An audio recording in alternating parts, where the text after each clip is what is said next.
C'est une église assez intéressante, très ancienne et qui fait partie du patrimoine de la commune.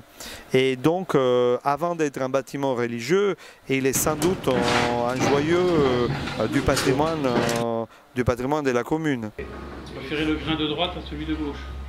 Bah moi j'aurais préféré un peu plus des grains. Le chantier de restauration du clocher il comporte en effet différentes phases d'intervention. Il y avait la première phase, celle du montage du chantier, de l'installation des échafaudages, pour accéder à tous les ouvrages, soit des couvertures que des pierres d'étal.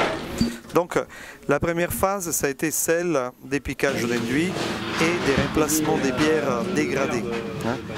Les pierres neuves, ils sont incrustées dans des ensembles anciens. Alors il y aura un travail de patine et d'harmonisation, de façon qu'on n'ait pas un contraste désagréable entre les pierres nouvelles et les pierres anciennes conservées. Donc, par contre, là où on a des ouvrages d'ensemble remplacés ou des reprises importantes, par exemple comme des contraforts in tuffeau, l'harmonisation sera moins importante. Donc c'est zone par zone de la façade qu'on travaillera l'harmonisation des ouvrages de façon d'avoir une vue d'ensemble qui soit sans défaut, sans dent creuse.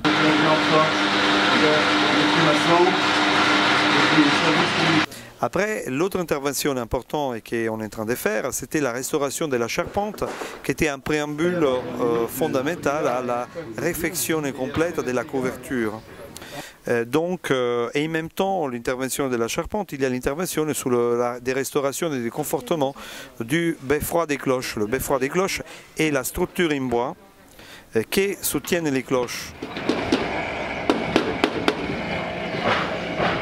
Actuellement, le couvreur il a commencé sa réalisation du support de l'ardoise qui s'appelle le voligeage. Et donc, il procédera ensuite à la pose des ardoises.